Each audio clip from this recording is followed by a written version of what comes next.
Storehouse Media. Hi, Sherry. Hi, Neil. Great to be here, and I am excited about our guest. Absolutely. Who's our guest? Our guest is Jim Love, and he's such an interesting person in that he's a comedian, and he's a performer, actor, musician, songwriter, playwright, done it all, and then he got involved in this technology, and it led him to a career in AI and other technology. So we're going to learn more about Jim. He can talk to us more about it. So welcome, Jim. Thank you very much. Great to be here. Yeah, it's great to have you. So, you were author, podcaster, journalist, technology professional, award-winning musician. You've done a novel, sci-fi romance novel, Go Jam.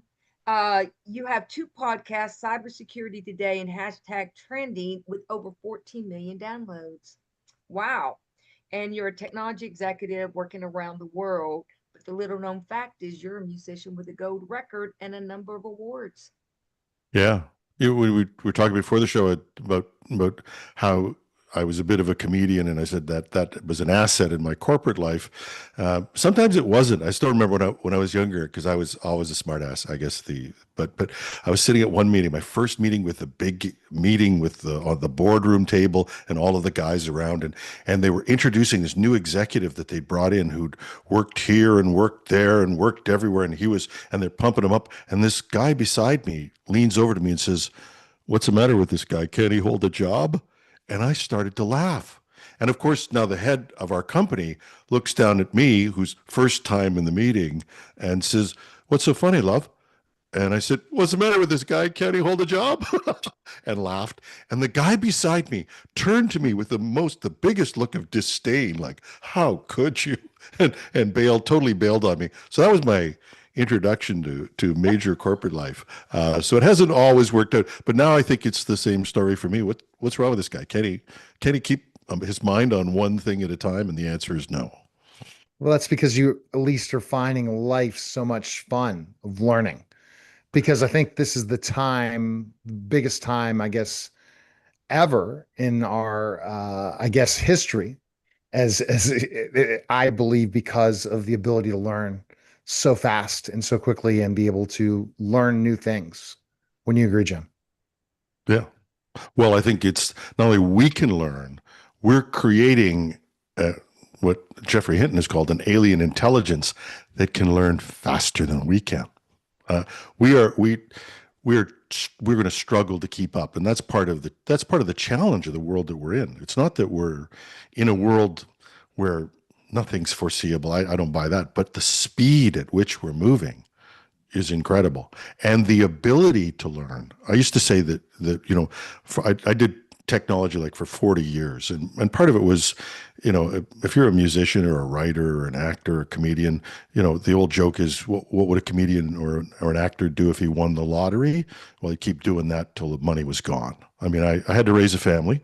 I met a bunch of people who were technologists, and in those days, like 40 years ago, people were either actors. I mean, sorry, 40 years ago, people were either musicians or mathematicians in IT. And so I met the musicians, and we hung out, and I built this career. But for 40 years, I've struggled with the limitations of technology. And that was the IT job. We had to struggle with the limitations of technology. Now we have to struggle with the limitations of our own imaginations. That's a different world. It's a wonderful world, scary as hell, but it's a wonderful world. Sure. Yeah, you've done technology, artificial intelligence, cybersecurity, corporate. Um, I mean, you're there, but you're a comedian. I love the combination, and a little trivia about you that I want to add in there was that you started your music career doing songs as a warm up to Jim Carrey. I didn't want to leave that out before we move It, forward. yeah, I ended up working in a club. Both Jim Carrey and I were working in the same club when he was just getting started, and we never became friends. Matter of fact, probably the first night we almost got into a fist fight, apparently, because I again, my sense of humor. Carrie was coming on, and everybody knew who Carrie was. He was an up and coming comedian, and I was doing warm up musical comedy stuff, and he was back in the back. And I said, normally the job of a warm up comedian is to get you guys laughing, and then the main act comes on, and he's set. I said, but this guy's just ticked me off so much. I'm going to play every sad song I ever know. I hope you're a puddle of tears by the time he hits the stage. That's all Carrie heard. And apparently, from what I heard from the cook backstage, he was ready to come over the table and punch me out. But the reality was that made the audience laugh like that, and it and so we became friendlier after that first show. That was my meeting with Jim, and we got to know each other a little bit there. Did you think Jim would make it when you met him? That he was going to be Oh yeah. a No huge. question.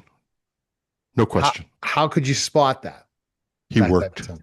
He worked at it. People have this insane idea that it's all luck. It's all luck with a ton of hard work. In other words, the work is the cost of entry for most people just to get the chance to have that luck. But also, Kerry had determination. Like I'd meet him and he'd go down to Las Vegas and audition for something. God knows what the lineup was like, or how inhuman this was to go up and try your stuff out and be told next, next, next, and all that. He came back every time with no job in Las Vegas, or not winning a job, but with the determination to figure out and go back.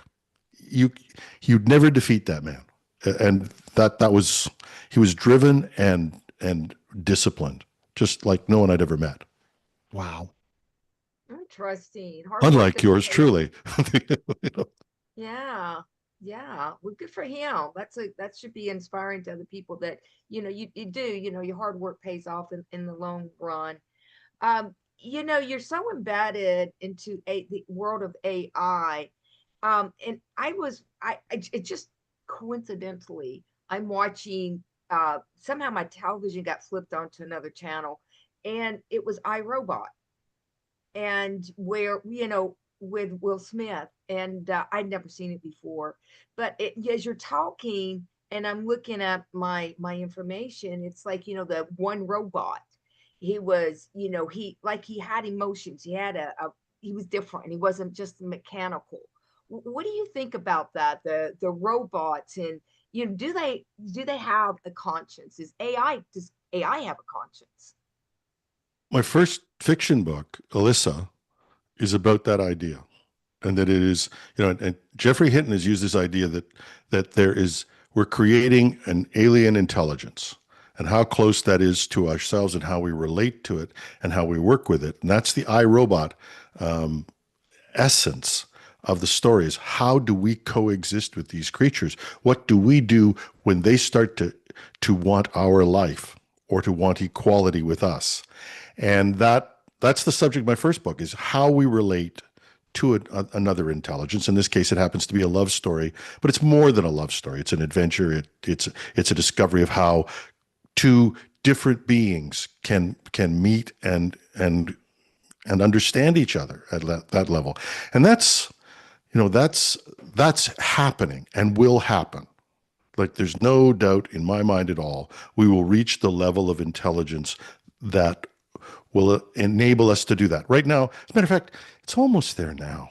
I mean, I'm working on my next book, and I don't write with AI, just so everybody's clear about that. I write my own stuff.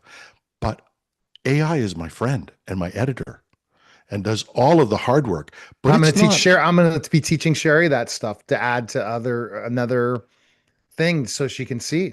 It's I'm amazing. old school, Jim. Yeah. I'm old school. But you're no longer doing the chatbot thing. You're not talking about prompt engineering. You're having a conversation with an intelligence. Now, where understanding works in and consciousness works in, why do we care?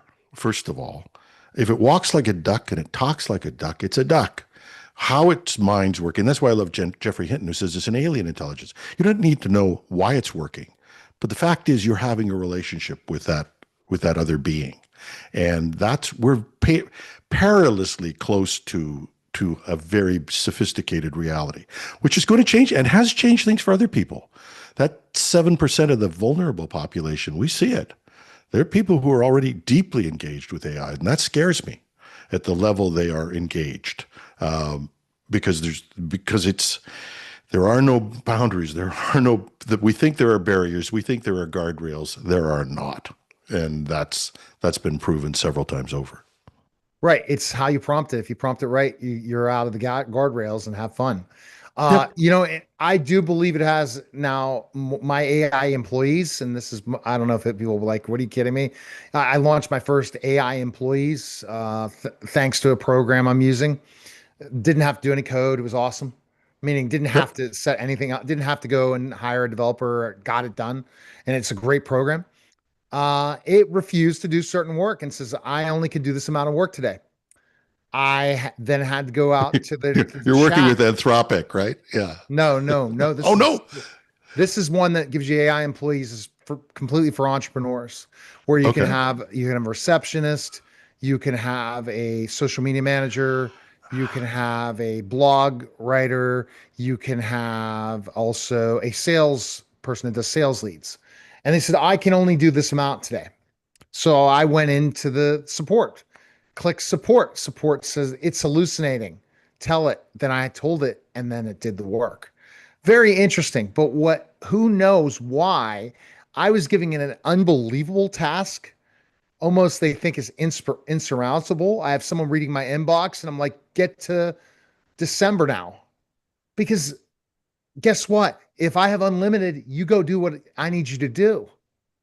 And I Yeah. didn't have to do anything but just type one prompt in and that can leave. Yeah. Go in Never my order the invoice. Norma Ray bot again. You know. Yeah, exactly. But what I'm saying is I've seen it all the time where it's gotten angry or irritable. And I'm like, okay, let's go do it this way. There's no doubt in my mind that already it's learning human behavior, it's learning everything, and it's learning empathy. Yeah, I mean, empathy's a really that's a difficult one. I'll place agreement off to the side on that. But That is I'm the just saying, well, hardest but they're piece. also they don't like Oh, offending. So it's almost nope. become like customer service other countries. One Uh personality is they try to please you, and that was GPT-4 mhm. was when they took it away, people were actually Yeah, the upset people because people are it still had upset about it. Yeah. yeah, it was a sycophant. It wanted to please you so much, and that's one of the reasons why AI goes off the rails. But when you get to those reactions it's having, there's a training piece behind it, and that's everything has an unexpected consequence in life, especially at that. So they've probably taught it that it has to find some way to regulate its work, or in some cases push back on you and things like that, when things we ask for. And with AI, it's be careful what you ask for because you might get it. And that's an interesting thing. I'd love to see how they're creating those personalities, because I think and of Well, course there's no smartass, corporate smartass that's in there.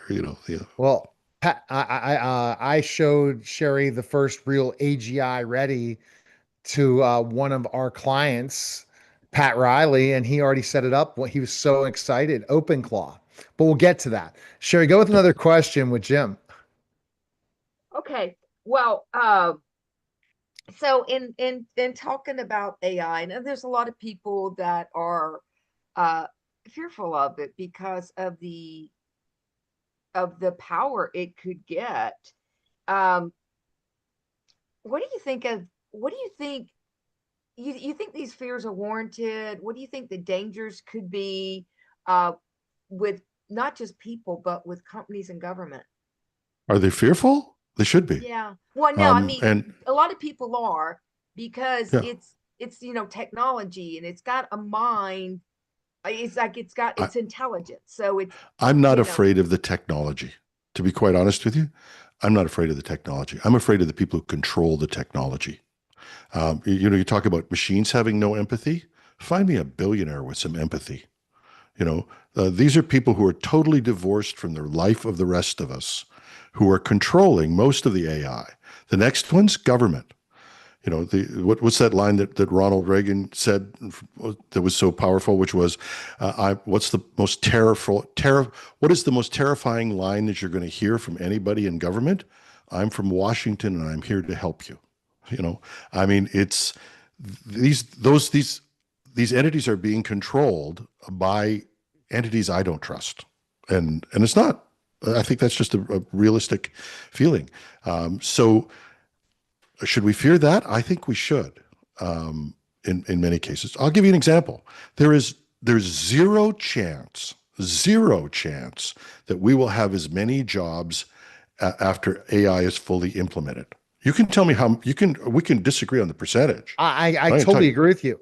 The difference will be that those people have to there's not going to be those entry level positions anymore. There's not going to be those other ones. People that are thinking they could get a job and just wait, don't have to work hard. They're going to have to work hard, or they're going to not have a job. Yeah. Now, cute little stat from American economics. 50% of the American population pays 97% of the taxes. That is your highest income bracket. They pay 97% of taxes.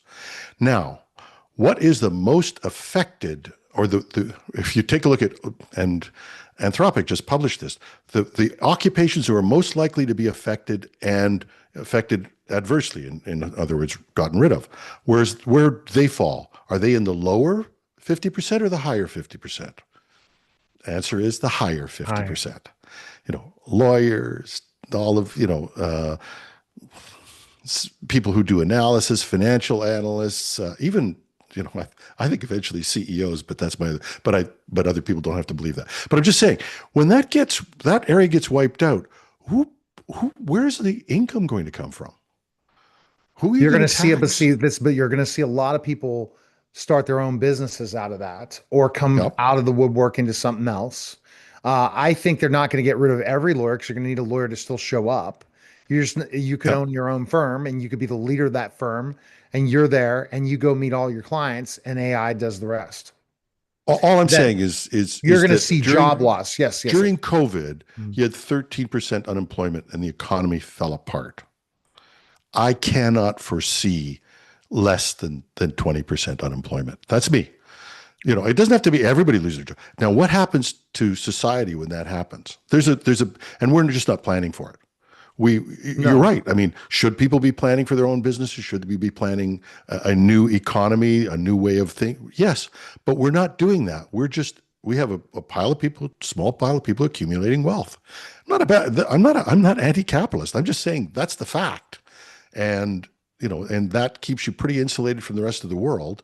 And so who's in control of all this? That's a huge problem. And now, so if you control AI, let's just say the United States, I know you're in Canada. Yep. Let's say the United States decides to put, we see a change in administration, and they decide we're going to put guardrails on AI. While China's not, Russia's not, the rest of the world isn't, India sure as heck is not. Yep. And we lose the AI edge. How detrimental could that be to the United States? Well, that's if we play the same game. Bruce Lee, watch the Bruce Lee. Bruce Lee in those great karate movies always said, I just don't play the same game as my opponent. And that's why a man 135 pounds can take down a 300-pound man. Like we can't play the same game. We have to find a new way to do this, a new way to say, hey, we want to keep ahead. We don't want to have stupid regulation. We don't want things holding us back. But how do we use this to benefit our society and the economy? We're not having that discussion. We're having a discussion between the old tried and true thing we've been talking about 50 years, tax the rich, put people into different categories, different teams. We have to have a different way of approaching that and find a way to bring that about. We've done it before. Yep. As a Western economy, and it has made us rich and made our lives better. I'm not saying there's going to be no pain. There always has been. From the settlement of North America to through the Industrial Revolution, all of those things have had pain of transition. But our lives are better. I'm 70 years old. I'm going to live another 20 years. 100 years ago, that wouldn't be the case. You could be living to right? 120. You don't know that. Yeah.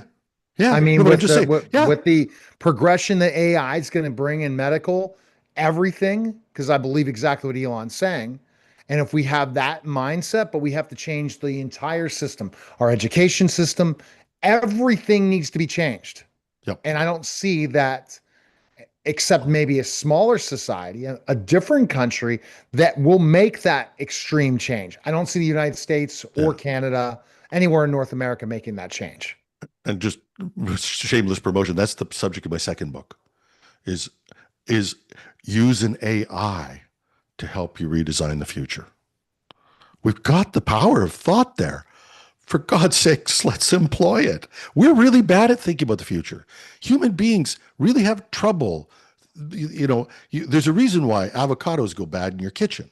We're not really good at planning even a couple of days ahead, right? Right. We're not really good at that.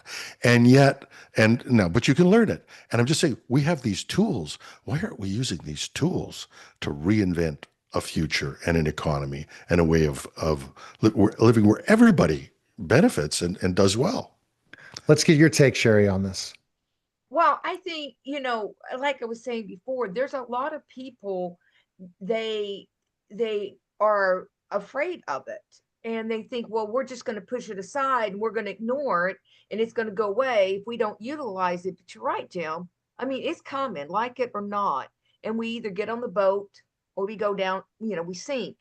And I think Neil's right too. We need to kind of get it like, hey, we need to plan ahead. We can't let the avocados go bad, uh because we're not thinking ahead. So I agree with all I've been one of the people who like, kind of, Neil has been nudging me and pushing me to where I've been able to embrace it more, and I use it more for a lot of my work. I'm like you, Jim.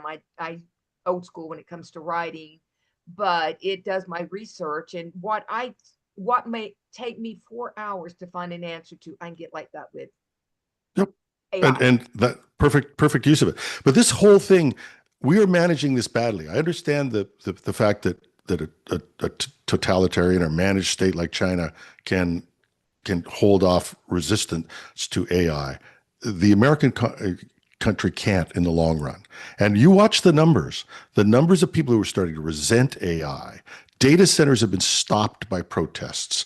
I think AI is, I'm not getting political, but it's a good evaluation. AI is less popular than ICE in the US right now on surveys. Interesting. And that's where you have to really be watching when you say the word AI to somebody versus research.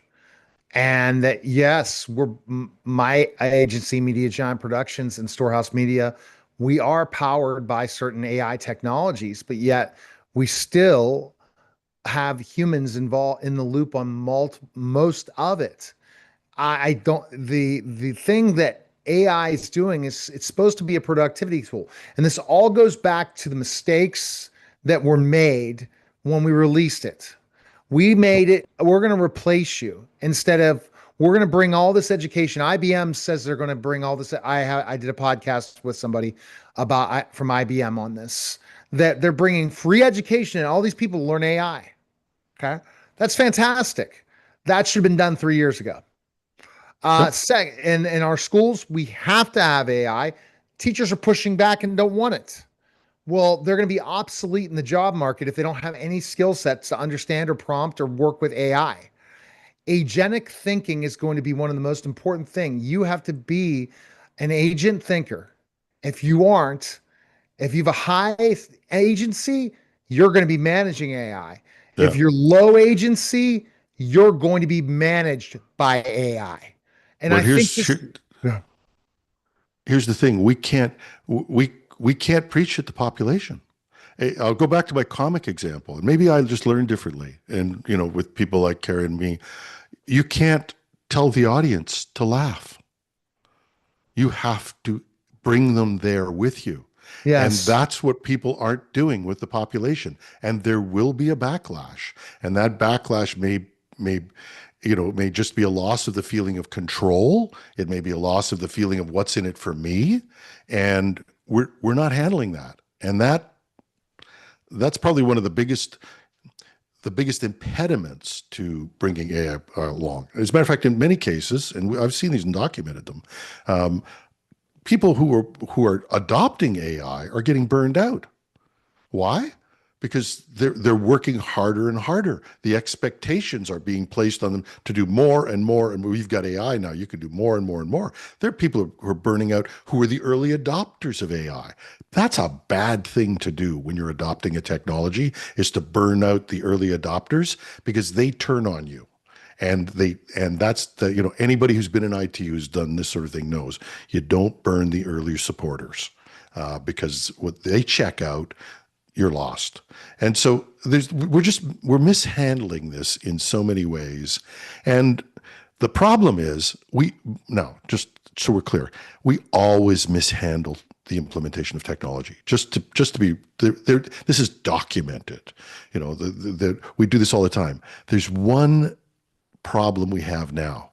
The speed and impact of what we're doing is faster than anything else. Because while we were mishandling technology, we introduced computer into work in the 1960s, and productivity actually went down till the 1990s. Down till the 1990s.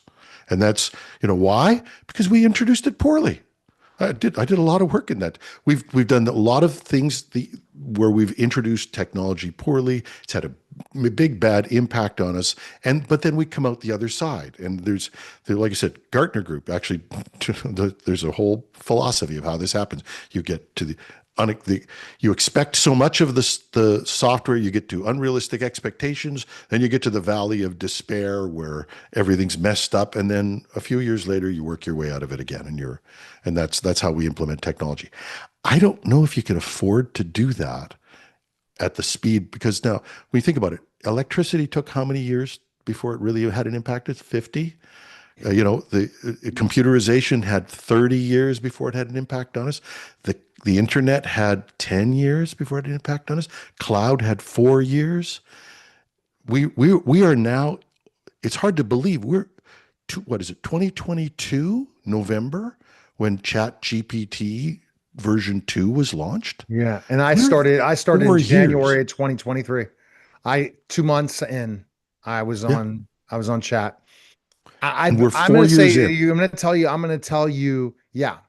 And in 4 years, but I have seen AI benefit me so much because I use it as a productivity tool and also a learning tool. Now, if a client says, I want you to build this or do this or do this, I say, yeah, I can do it because I have AI to help me do it. Meaning AI is not going to put the hands on it. They're not going to do anything, but they're going to give a learning manual for you. And that's where I think that everyone should say, you have a supercomputer that can become your brain. But here's my question. Last question for Jim is, why don't all of the companies say this is a technology tool versus we're going to replace you tool? The mistake that was made is everyone that saw this, because honestly, I don't see them replacing, but because the productivity, because of all the things of AI, it's going to replace people that really didn't do a lot, and lawyers that were charging too much to write, oh, I just wrote an email and I charged you $400. My Yeah. attorney charged me that. Okay. So you're telling, so that, and it took me 15 minutes, but I charged you for the whole hour. That was one of my attorneys. That's why they're not with me. But what I'm saying is now I could get a letter written from an attorney that's AI explaining things and be able to things to respond that they could be doing in seconds. And yet we're not going to be charging that. Is that what you're seeing in the missing jobs? You don't see all lawyers eliminated. You don't see all certain people eliminated, but you see some of them are not going to be needed because you don't need as many because of AI. I think it's a question of timing. Eventually, you don't need lawyers. You just don't. You don't need. There's all kinds of jobs we're not going to need. But here's the little secret. I'll just give you a mathematical problem. We're investing over $1 trillion just in data centers alone. And I think it was the CEO of IBM who said, "You to make that back, what's that? Where are you going to get that money back?" Now, you're either going to grow your sales by 10 times, unlikely, or you're going to cut people. And I'm telling you, nobody's thought about what the implication of that is. And that's a problem. And so we're going to lose a lot of people. We have to, or people are going to lose a lot of money. One of the two. You have to do, because where else do you cut the costs? I mean, you have mechanized factories. They have a capital cost and they run. It's going to be people. We have not figured that out, and everybody knows it. We're not talking about it, but everybody knows it. Now, the people who are making the money who are going to get hurt first are people who are adding no value. And so that's the only thing I can say is, whether it's social value, whether it's commercial value, whatever it is, if you want, the only thing you can concentrate on is, don't be that person who's charging you $800 an hour for something for a form letter that they looked at and handed to you. Add value and charge for it. And that's, people can't, everyday people can't solve all of the great mysteries of AI or the global challenges of economics. But what you can do is focus on the places where you add value. And I'm telling people, there will be a new equation of value. So if your value is helping people, if it's social value, if it's community value, whatever it is that you're doing to deliver value and you love it, do that, and worked for me so far. Yeah. All right. Well, fantastic. Sherry, last question for Jim. Well, Jim, if anybody wants to reach out to you and find you, where can they find you? They can find me at on LinkedIn as The Real Jim Love. And, I have a Gmail, The Real Jim Love at gmail.com. Or you can find me, my publications are all at technewsday.ca or technewsday.com. And if you Google me, you'll find me. I'm out there, and I try to talk to everybody who gets in touch with me. So, awesome. All right, and you guys can check out storehousemediagroup.com for all things publishing, podcasting, and media. Appreciate it, guys. That was the special simulcast of the Neil Haley Show and the Storehouse Media